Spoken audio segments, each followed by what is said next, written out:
Hello everyone. Today we will discuss the some formulae of compound interest.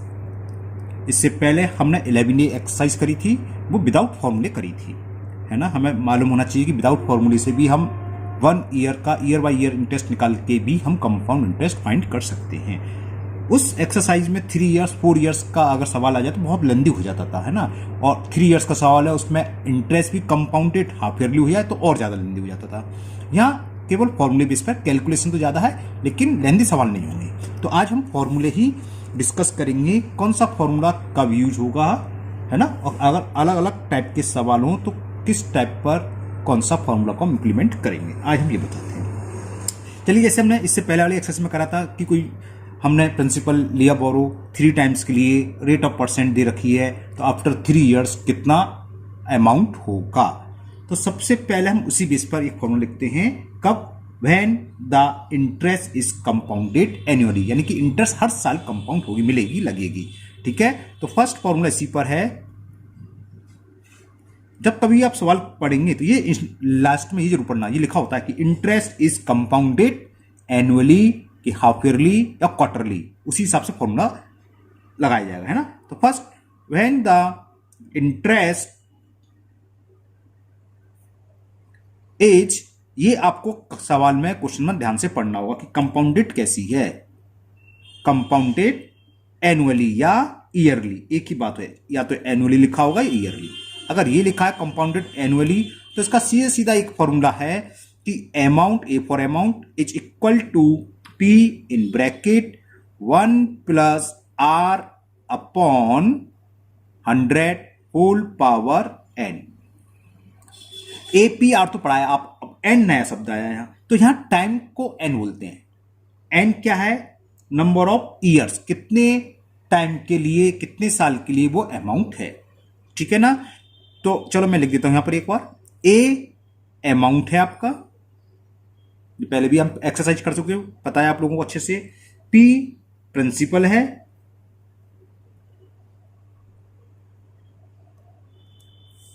और R for rate, rate of interest,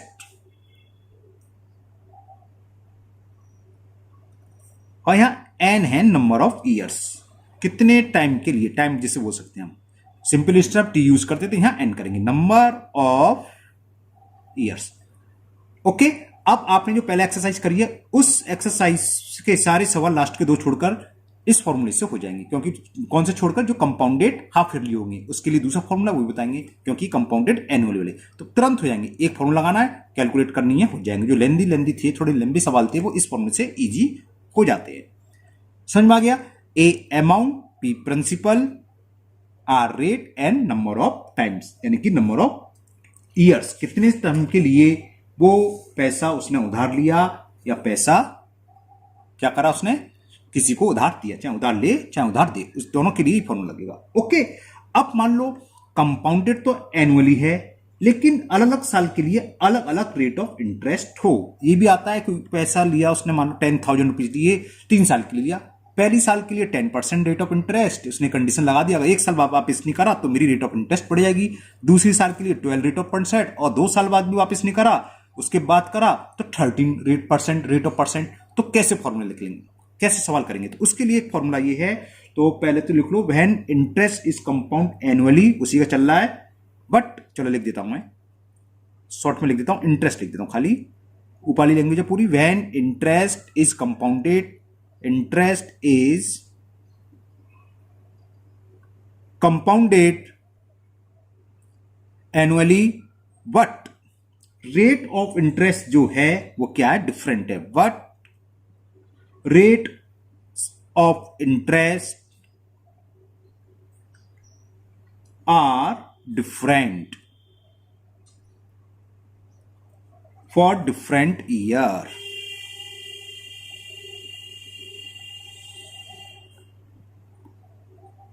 इस फॉर्मूले को जरा समझना, डिफरेंट ईयर्स का हर साल अलग है। अगर हर साल अलग है तो फॉर्मूला क्या होगा, A is equal to P 1 plus R1 upon 100, मतलब पहली साल के लिए रेट R1 है, इंटू दूसरी साल के लिए रेट R2 है, इनटू एंड सो ऑन, और इसी तरह हर साल चेंज, हर साल का मतलब एक एक साल कि फर्स्ट ईयर के लिए R1 है, फिर सेकंड से थर्ड ईयर के लिए R2, और मान लो और है थर्ड ईयर के लिए R3, तो ऐसे बढ़ जाएगा into 1 plus R3 upon 100 into 1 plus R4 upon 100 and so on, जितने साल के लिए देखा हो पर ईयर के लिए। लेकिन कभी कभी क्वेश्चन ये भी आ जाता है कि फर्स्ट 2 ईयर्स के लिए तो हमने रेट ऑफ इंटरेस्ट दे रखी है R1 से लो कोई नंबर देगा 5%, 10%, 6% जो भी है, और उसके बाद अगर आपने पैसा जमा नहीं करा तो रेट ऑफ इंटरेस्ट बढ़ा दी। नेक्स्ट 3 ईयर्स के लिए मान लो 10% या 12%, तो रेट अलग होगी, टाइम भी अलग होगी। तो उस कंडीशन में क्या होता है, थर्ड यही है। इसका सेकंड केस मान लो व्हेन, ये रेट समझिए R1 R2 से समझ आ गया। पहली ईयर के लिए R1, दूसरे के लिए R2। R1 और R2 का मतलब है मान लो 10% है, 12, ये 5 है या 6, कुछ भी हो सकती है, वो तो क्वेश्चन में देगा, वो क्वेश्चन पर डिपेंड है। अब वन रेट ऑफ, यहां टाइम कितना है, हर 1 ईयर, एक एक साल के लिए, पहली साल के लिए, दूसरी साल के लिए, तीसरे साल के लिए, ये फॉर्मूला हुआ। लेकिन जरूरी नहीं हर साल के लिए हो सकता है फर्स्ट 2 साल के लिए अलग हो, उसके बाद 3 साल के लिए अलग हो, तो टाइम पावर मारा जाएगा। When rate of interest are different for different years, लिखना पूरा है ना, डिफरेंट ईयर्स, तो क्या होगा, A is equal to P 1 plus R1 upon 100। मान लो ये है N1 टाइम के लिए, N1 से मतलब 3 साल, तो 3 ईयर्स आ जाएगा। दूसरी रेट ऑफ इंटरेस्ट उसके 2 साल बाद तक, उसके बाद अगर 2 साल देगा तो रेट ऑफ इंटरेस्ट दूसरी है, तो यहां N2 टाइम। सवाल समझ में आ रहा है। यहां तो क्या था, पहली साल के लिए R1 है, दूसरी साल के लिए R2 है, तीसरी साल के लिए R3 है, तो ईयर तो बनी हुई, इसलिए ये भी बात फॉर्मूला वही है, बनी लगा हुआ ये फॉर्मूला। देखो N की जगह बन लगा तो वही आ जाएगा, N2 की 2 लगा तो वही आ जाएगा, एक ही तरीका है। लेकिन साल हो सकता है पहले 2 साल के लिए R1% हो तो N1 की जगह 2, उसके नेक्स्ट 3 ईयर्स के लिए ये परसेंट हो, पावर आ जाएगी 3 ईयर्स एंड सो ऑन। समझ में आ गया आपके। ये फॉर्मूला शायद आप लोगों की बुक में नहीं दे रखा है, तो मैंने इसको बता दिया। यहां तक क्लियर। अब ये फोर्थ समझो, बहुत इंपॉर्टेंट। अगर ईयर फ्रैक्शन में दे रखी हो, फ्रैक्शन से मतलब 2.5 ईयर, जिसे बोलते 2.5 साल के लिए या 1.5 साल के लिए, है ना, 1.5 ईयर, तो पावर में हम 1.5 सॉल्व करना नहीं जानते। पावर में 2 की पावर 2 तो हम सॉल्व कर लेंगे, 2 इंटू 2 4, लेकिन 2 की पावर मैं कहूं 2 होल 1/4 यानी कि 5.2 सॉल्व करो, नहीं जानते हो आप लोग। उस कंडीशन में हम कैसे सॉल्व करेंगे, तो ये बहुत इंपॉर्टेंट है ना। इस टाइप के सवाल आते हैं कि 1.5 ईयर का अमाउंट फाइंड करो, तो इसको समझो। ये कब लगेगा, जब इंटरेस्ट इज कंपाउंडेड, अभी तक जो भी चल रहा है सब एनुअली या ईयरली का चल रहा है, अभी हाफ ईयरली का बाद में बताएंगे। व्हेन इंटरेस्ट इज कंपाउंडेड, मैंने इसकी बोला कहीं मैं लिखना भूल जाऊं ईयरली, तो ये समझना ना ईयरली चला सब। When interest is compounded yearly या एनुअली, एक ही बात होती है। मैंने ऊपर शायद एनुअली लिख दिया था, यहाँ ईयरली लिख दिया, दोनों लैंग्वेज यूज कर दिए जिससे कि आपको कोई कंफ्यूज ना हो। तो when interest is compounded yearly, but जो टाइम की बात थी main, time is a fraction, whole number में नहीं है, 2 ईयर्स 3 ईयर्स नहीं है, 2.5 ईयर्स है। तो कुछ नहीं करना, सीधा सीधा फॉर्मूला याद रखो आप, अमाउंट इज इक्वल टू होगा P 1 प्लस R अपॉन 100 की पावर N से मतलब कंप्लीट ईयर्स। जैसे मान लो 2.5 ईयर्स है तो N की जगह 2 हो गया, क्लियर। और यहां आ जाएगा 1 प्लस, अब 2.5 ईयर है तो इसको मैं एग्जाम्पल दे लिखता, तो हाफ यहां आ जाएगा, तो फ्रैक्शन लिख लें, जो फ्रैक्शन होगा। तो मैं क्या लिखूं से ये सोचना पड़ेगा, 1 प्लस N तो हो गया, ये फॉर एग्जाम्पल ही लिखता, चलो यहां लिख देना, ये आ जाएगा months, 1 plus M for months. अभी एक नीचे एग्जाम्पल लिख दूंगा तो समझ में आ जाएगा। मंथ्स जो भी होगा, मंथ्स को हम ईयर में कन्वर्ट करते हैं ना, तो मंथ्स अपॉन 12 ऐसे कर लो, नहीं तो गड़बड़ हो जाएगा। तो year in fraction, years in fraction, अभी मैं इनटू रेट ऑफ परसेंट और इसी में अपॉन 100। या इसका दूसरा तरीका क्या होता है, देखो फॉर एग्जाम्पल वो लिख दूं, सपोज करो हमें रेट ऑफ इंटरेस्ट फाइंड करनी है, एग्जाम्पल फाइंड करना है 3 होल, और क्या लिख दूं, 2/5 ईयर्स लिख देता हूं, चलो इसमें अमाउंट फाइंड करना है, तो यहाँ n की जगह तो 3 हो जाएगा और यहाँ क्या आएगा, तो इससे फॉर्मूले से समझ लो, इससे इजी हो जाएगा। a equal to P 1 plus R upon 100, whole number क्या 3, यहाँ 3 इंटू में 1 प्लस अभी कितना ईयर्स है 2/5, तो लिखोगे 2/5 into rate of interest upon 100। जब हम अभी एक्सरसाइज कराएंगे तो वह हम डिस्कस करेंगे। इसमें एक तरीका होता है, पहले 3 इयर्स का निकाल लो पूरा अमाउंट, जो आएगा उसका नेक्स्ट, ये बच्चे इतने मंथ का सिंपल इंटरेस्ट निकाल लो, ऐड कर दो। वो जब एग्जाम्पल, जब हम एक्सरसाइज सॉल्व करेंगे वहां मैं आपको डिटेल में और समझा दूंगा। ठीक है, यहां तक समझ में आ गया? ओके, ये हो गया ना। अब देखो इस फॉर्मूले को हम एक पॉपुलेशन के सवाल लगता है उसमें भी यूज कर सकते हैं। कैसे, ये समझ लो। देखो पॉपुलेशन, मान लो आज की डेट में प्रेजेंट पॉपुलेशन की बात चल रही है कि किसी टाउन की 10 लाख है या 5 लाख है, कुछ भी हो, उसकी इंक्रीजिंग रेट दे रखी है हमें कि इंक्रीज रेट दे रखी है 10%, यानी कि एक तरीके से आर हो गया। अब पूछे find the population of that town after 3 years, उस टाउन की 3 इयर्स बाद पॉपुलेशन क्या होगी। तो पॉपुलेशन को भूल जाओ, मान लो प्रिंसिपल है, कोई पैसा है, आपने आज की डेट में लिया 10,000, 5% के ब्याज से, चक्रवृद्धि ब्याज पे, यानी कि कंपाउंड इंटरेस्ट को हिंदी में चक्रवृद्धि ब्याज बोलते हैं ना, कंपाउंड इंटरेस्ट पे लिया, तो 3 साल बाद कितना होगा। तो यही तो फॉर्मूला लगाएंगे, a is equal to P 1 plus R upon 100 की पावर 3, बस। यानी कि कौन सा, कहने का मतलब ये simple formula, a equal to P 1 plus R upon 100 की पावर n। तो यही पॉपुलेशन का हो जाएगा। ये क्या हो जाएगी, प्रेजेंट पॉपुलेशन। यहाँ अमाउंट का मतलब बढ़ने के बाद जो भी होता है अमाउंट, तो आफ्टर 3 इयर्स, यानी कि आफ्टर n इयर्स पॉपुलेशन क्या होगी, after population after n years equal to present population 1 plus rate upon 100 की पावर n। रेट से मतलब जो भी रेट इंक्रीजिंग दे रखी हो, और अगर डिक्रीजिंग हो रही है तो माइनस आ जाएगा। इतना आसान है। तो क्या होगा, पॉपुलेशन के केस में सेम फॉर्मूला काम करेगा। तो फॉर्मूला क्या हो जाएगा, आप तो या तो यही ले सकते हो, ये कौन सा 5th नंबर का फॉर्मूला, ये ले सकते हो, पॉपुलेशन आफ्टर n ईयर, है ना, कितना, आफ्टर n ईयर क्या होगा, p फॉर प्रेजेंट पॉपुलेशन, यहां स्पेस कम इसलिए p लिख रहा हूं, p 1 प्लस आर अपॉन 100 की पावर n, वेयर p क्या है, p यहां पर है प्रेजेंट पॉपुलेशन।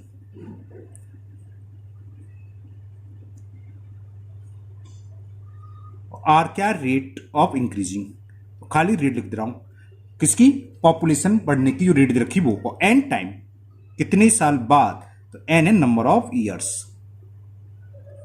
ये सब अभी जितना भी चल रहा है कंपाउंडेड एनुअली, या रेट ऑफ इंटरेस्ट जो बढ़ रही है एनुअली। ओके, अब एक और समझो, हो सकता है कि पॉपुलेशन डिक्रीज हो रही हो, कोई महामारी फैल जाए, है ना। वैसे तो पॉपुलेशन बढ़ती बढ़ती है, कि बाढ़ हो गया, 2-4 साल बाढ़ चल रहा है, हर साल पॉपुलेशन कम हो रही है, तो कम हो रही है तो कुछ नहीं, बस माइनस आ जाएगा इसमें। Population after n years, p 1 minus R upon 100 की पावर n, p क्या, present population, n number of year. तो मैं शॉर्ट में लिख देता हूं, इफ पॉपुलेशन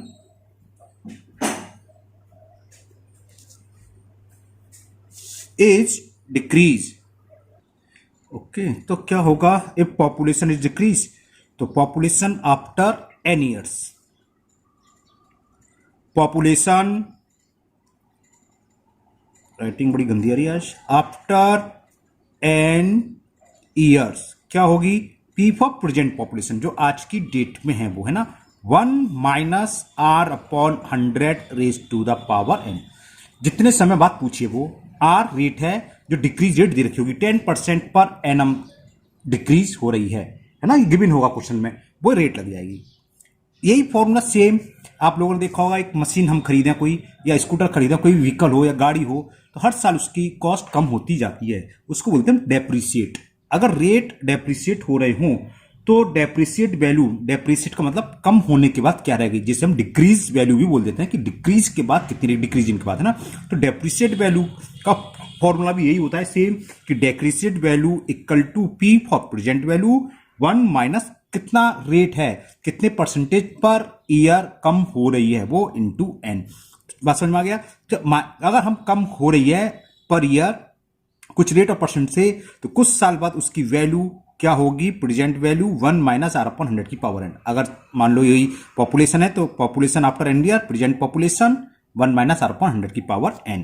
तो यही फॉर्मूला सेम होता है डेप्रिसिएट के लिए। आपने सवाल पढ़ेंगे ना, सुना होगा डेप्रिसिएट, तो डेप्रिसिएट का मतलब कम होना।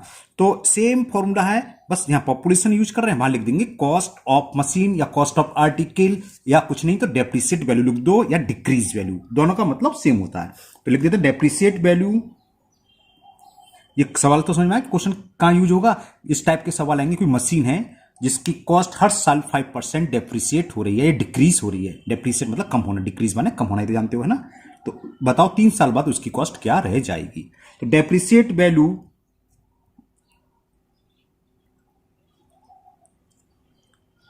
इतना ही लिख देना। डेप्रिसिएट वैल्यू जो भी चीज है, मशीन, कार, स्कूटर, बाइक, जो भी है, वो इक्वल टू क्या होगी, P for present value, present value of article, machine, car, जो भी है ना, 1 माइनस सेम फॉर्मूला ऊपर वाला R upon 100 raise to the power. P क्या है यहां, present cost, cost of machine, present cost of machine, यहां प्रेजेंट पॉपुलेशन, पॉपुलेशन है तो प्रेजेंट पॉपुलेशन, कॉस्ट है तो कॉस्ट आ जाएगी, चीज दोनों सेम है।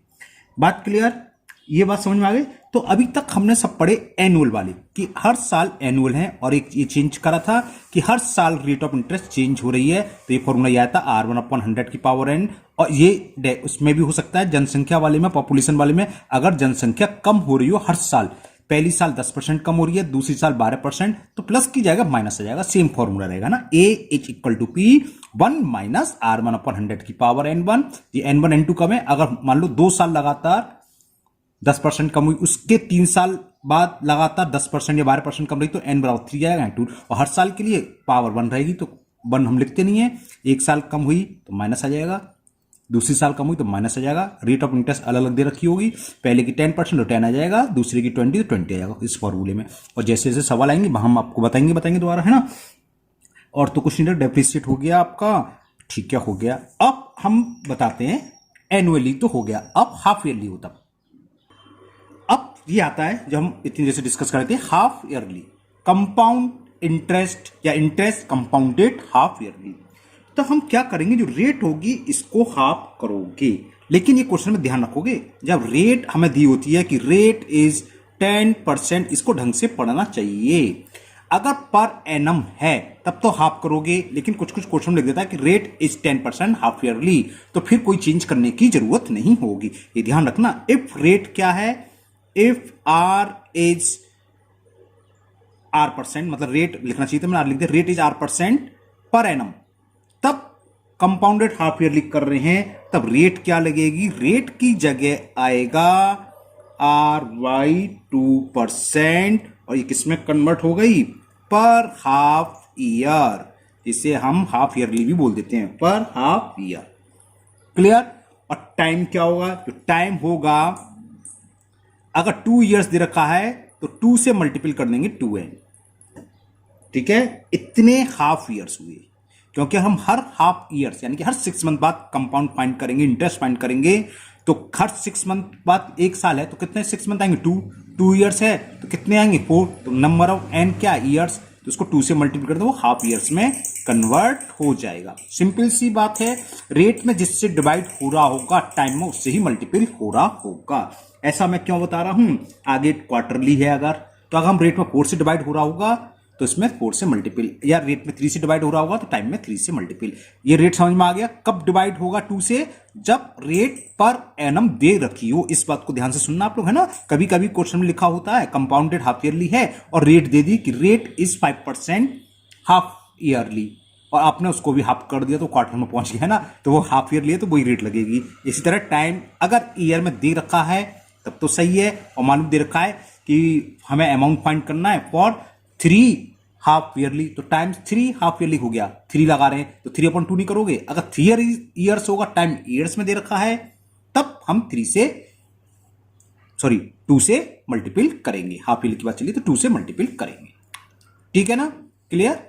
क्यों करते हैं, क्योंकि हम हाफ ईयर हर 6 मंथ बाद पूछ रहे हैं। मान लो 1 ईयर का है तो 1 ईयर में कितनी बार इंटरेस्ट मिलेगी, हर 6 महीने बाद 2 बार, 6 मंथ 2 बार, इसलिए 2 से बार, तो पावर 2 में पहुंच जाएगा वो। क्लियर। तो ये तो बात रही हाफ ईयरली की। अब सीधा सीधा ये फॉर्मूला हम पहले ही बता चुके हैं। अगर हमें कंपाउंड इंटरेस्ट निकालनी हो तो अमाउंट माइनस प्रिंसिपल, इसी से अगर अमाउंट निकालना हो तो अमाउंट क्या होता है, प्रिंसिपल प्लस CI एक चीज होगी P, और प्रिंसिपल निकालना हो तो अमाउंट में से कंपाउंड इंटरेस्ट सब्ट्रैक्ट कर देते हैं, आंसर आ जाएगा। ओके, अच्छा वो तो रह गया, वो फॉर्मूला तो लिखने भूलिए ऊपर है ना, ये सब बता दिया हो गया। अब हाफ ईयरली की बात चल रही, तो इस कंडीशन में अमाउंट क्या होगा, amount is equal to P 1 plus R। अब यहां R क्या लगेगा, R अपॉन 2, तो R की जगह R अपॉन 2 कर दिए, अपॉन 100 आता है, फॉर्मूला वही है इंटू एन। अब एन टाइम होता है, टाइम किसके इक्वल हो गया, 2n के, तो पावर हो जाएगी 2n। तो हाफ ईयरली के लिए ये फॉर्मूला यूज होगा। फॉर्मूले से क्वेश्चन कैलकुलेशन तो ज्यादा होती है लेकिन शॉर्ट हो जाता है क्वेश्चन। इससे पहले वाली एक्सरसाइज में करे थे खास तौर पर 3 इयर्स का निकालना हो या 4 इयर्स का निकालना हो और आ जाए हाफ ईयरली, तो उसमें बहुत लंबा हो जाता है, 8 टाइम्स निकालोगे ना, हर 6 मंथ 4 टाइम्स निकालो तो 8 टाइम्स हो गया वो। तो अब ये फॉर्मूले से बहुत ईजी हो जाता है। अब बात चलते हैं, हाफ ईयरली क्लियर हो गया, जो क्वार्टरली बता रहे थे हम। इफ इंटरेस्ट 8 नंबर पर क्या, क्वार्टरली वाला देखो, इंटरेस्ट कैसी है, तो जब कभी भी आप सवाल करेंगे तो क्या ध्यान रखेंगे, कंपाउंडेड के बाद जरूर पढ़ेंगे ईयरली है कि हाफ ईयरली है या क्वार्टरली है, उसी हिसाब से वो फॉर्मूला यूज करेंगे, उसी हिसाब से रेट ऑफ इंटरेस्ट चेंज हो जाएगी। और इसका मतलब ये भी नहीं है कि हर बार डिवाइड होगा, वो भी हमें ध्यान रखना पड़ेगा। रेट इंटरेस्ट क्या दे रखा, इसके बाद वाली लाइन जरूर पढ़ोगे, 10% क्या पर एनम है कि हाफ ईयरली तो नहीं दे रखा है ना। अगर हाफ ईयरली देखा तो कोई चेंज करने की जरूरत नहीं है, पर एनम है। अगर एनम वाला सवाल है, ईयर वाला है, तो सब ऐसा निकालोगे, ठीक है ना। तो बात चल रही थी क्वार्टरली की। क्वार्टर क्या होगा, क्या समझ में आता है, 1 ईयर में कितने क्वार्टर होते हैं, क्वार्टर का मतलब 1/4 पार्ट, यानी कि हर 3 मंथ्स है ना। तो 12 में 4 से पार्ट को 3 महीने बाद, जिसे हिंदी में तिमाही बोलते हैं, तिमाही शब्द, ठीक है ना। तो 3 मंथ्स बाद होगी रेट ऑफ इंटरेस्ट मिलेगी हमें। तो एक साल में कितनी बार मिलेगी, 4 टाइम्स। तो अगर हमें एक साल में 12% रेट ऑफ इंटरेस्ट है ना, तो आधी में कितनी आएगी, हाफ ईयरली में 6 और क्वार्टरली में कितनी रह जाएगी, 12 में डिवाइड किससे करेंगे, 4 का। तो इंटरेस्ट कंपाउंड क्वार्टरली हो तब रेट किसके इक्वल होगी, अगर हमें पर एनम दे रखी है, पर ईयर दे रखी है, तब हम 4 से डिवाइड कर देंगे, तो ये किसमें कन्वर्ट हो जाएगी, पर क्वार्टर। क्वार्टर का मतलब 1/4 ऑफ द होल, किसी भी होल का 1 का 4th पार्ट क्वार्टर कहलाता है। ओके, तो इतने पर क्वार्टर हो गई। टाइम क्या होगा, टाइम समझ में आ गया शायद आपके। अगर 1 ईयर है तो क्या करेंगे, हमने अभी बताया था आर में जिससे डिवाइड हो रहा है टाइम में उससे मल्टीपल कर दो, सिंपल सी बात है। तो 4n क्वार्टर्स हो गए, इतने एक साल में 4 क्वार्टर्स, 2 इयर्स में कितने हो जाएंगे, 8 क्वार्टर्स, और 3 इयर्स में 12 क्वार्टर्स।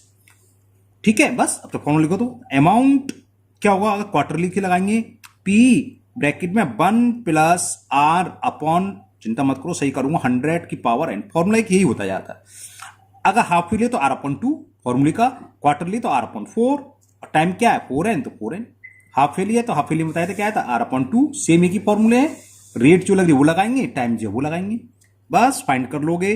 जब इस फॉर्मूले पुट कर लोगे तो अमाउंट निकलाएगा।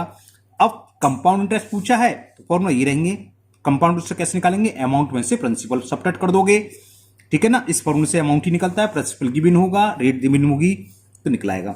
ओके, यहां तक किसी को कोई डाउट तो नहीं है, कोई डाउट नहीं है। अब एक सवाल और आता है, आप लोगों ने बैक्टीरिया के विषय पढ़ा होगा कि उसकी बैक्टीरिया बहुत तेजी से बढ़ते हैं ना, कि per day per month per year जो भी है इतने परसेंट रेट दर से बढ़ रहे हैं। तो उस सवाल को हम कैसे करेंगे, एक ही फॉर्मूला यही, A equal to P 1 plus R upon 100, compound interest वाला, R अपॉन 100 की पावर n। ठीक है, बात समझ में आ गया। और तो कुछ बचा नहीं। हाँ, कभी कभी जनसंख्या में क्या होता है, हमें अपोजिट दे देता है। अपोजिट से मतलब ये क्या है, हमेशा हमने निकाली जितनी फॉर्मूला हमने यूज करें, आफ्टर सम टाइम्स वाला, कि कुछ साल बाद का अमाउंट इतना होगा, या कुछ साल बाद की जनसंख्या इतनी होगी, या कुछ साल बाद की कॉस्ट ऑफ मशीन यानी कि डेप्रिसिएटेड दे रखी तो क्या होगी। कभी कभी ऐसा सवाल आ जाता है, प्रेजेंट आज की डेट में दे रखी है और पूछ ले बिफोर 3 इयर्स कितनी जनसंख्या थी। पहले तो आप छोटा सा एक एग्जाम्पल समझो। सपोज करो आज की डेट में प्रेजेंट पॉपुलेशन दे रखी है हमें 30,000, कोई टाउन है 30,000 दे रखी है ना आज की डेट में। अब पूछे बताओ बिफोर 3 इयर्स ये कितनी रही होगी, बिफोर 3 इयर्स। इफ इंक्रीजिंग दे रखी है रेट ऑफ परसेंट 10%। अब देखो आप 3 साल पहले पहुंच जाओ, है ना। 3 साल पहले की बात करें तो 3 साल पहले जो जनसंख्या होगी उससे 3 साल बाद एक तरीके से अमाउंट होगा। अगर ये फॉर्मूला क्या होता है समझा रहा हूं, 1 प्लस आर अपॉन 100 की पावर n। ये कब निकालते हैं, n ईयर्स बाद जनसंख्या। हम 3 साल पहले पहुंच गए क्योंकि 3 साल पहले की पूछनी है, तो ये वर्तमान दे रखी। तो 3 साल पहले की बात करें तो ये क्या हुआ, अमाउंट हुआ। अरे 3 साल पहले पहुंच गए है ना, 2020 से 2017 में पहुंच जाओ। अब 2017 में कोई जनसंख्या हमें फाइंड करनी है और 2020 के माहौल में, तो उसके लिए ये क्या होगी, समझ में आ गया। ये तो होगी जो आज की डेट है, 3 साल बाद 2020 की प्रेजेंट होगी, तो यहां पर ये 30,000 यहां लगेगा। और ये 3 साल पहले की बात पूछी है तो यहां आएगा 1 प्लस रेट ऑफ परसेंट जो भी दे रखा है और एन लगा दोगे। इस तरीके से निकालते हैं, तो इसमें कंफ्यूजन होने की जरूरत नहीं है। बात समझ में आ गई नहीं आ गई। और आगे जब क्वेश्चन आएंगे हम वहां पर और डिटेल में करेंगे, इस टाइप के सवाल आएंगे, चिंता मत करो, ठीक है ना। तो आज के वीडियो में इतना ही है। मेरे कुछ नहीं छूटा है, सब ध्यान कर लिया मैंने एक बार। डेप्रीशिएट वाला हो गया, जनसंख्या पॉपुलेशन वाला हो गया, क्वार्टरली हाफ ईयरली सब हो गया। कुछ अगर रह भी गया होगा तो जो एक्सरसाइज करेंगे वहां हम आपको डिस्कस कर देंगे। तो ये था वीडियो जहां फॉर्मूले, है ना, मैंने फर्स्ट चैप्टर में नहीं बताया था क्योंकि इन फॉर्मूले का फर्स्ट चैप्टर में फर्स्ट एक्सरसाइज में इसकी कोई यूज नहीं था 11A में, क्योंकि इसमें केवल हमें डायरेक्ट करना था सिंपल इंटरेस्ट की तरह, पर ईयर का या पर हाफ ईयरली का अलग निकाल के। अब ये एक्सरसाइज इजी है, इतना टाइम नहीं लगेगा। पहले वीडियो देखे हुए आपने एक 2 क्वेश्चन हो रहे थे, 2 क्वेश्चन जैसा 2-3 क्वेश्चन होते एक वीडियो में, अब आपके 4-4 5 हो जाएंगे एक वीडियो में। लेंदी ये भी है लेकिन सिंपल है, ओके। लेंदी तो नहीं है, मतलब कैलकुलेशन ज्यादा है, लेंदी नहीं है, ओके। फिर मिलते हैं नेक्स्ट वीडियो में। और हाँ, अगर आप लोग पहली बार चैनल पर आए हों तो चैनल को सब्सक्राइब करना ना भूलें, साथ ही साथ बेल आइकन को जरूर पुश कर लें, जिससे कि इसके आगे का मैं जब भी वीडियो अपलोड करूंगा वो आपका मिस नहीं होगा, उसका नोटिफिकेशन आपको मिल जाएगा। साथ ही साथ इस वीडियो को अपने दोस्तों को भी शेयर करें, जिससे कि वो भी इसका फायदा उठा सकें, क्योंकि मैथ्स में प्रॉब्लम आती है और आजकल स्कूल कोचिंग सब बंद पड़े हुए हैं, तो उनकी जो प्रॉब्लम होगी दूर कर लेंगे। Okay, thank you, have a nice day.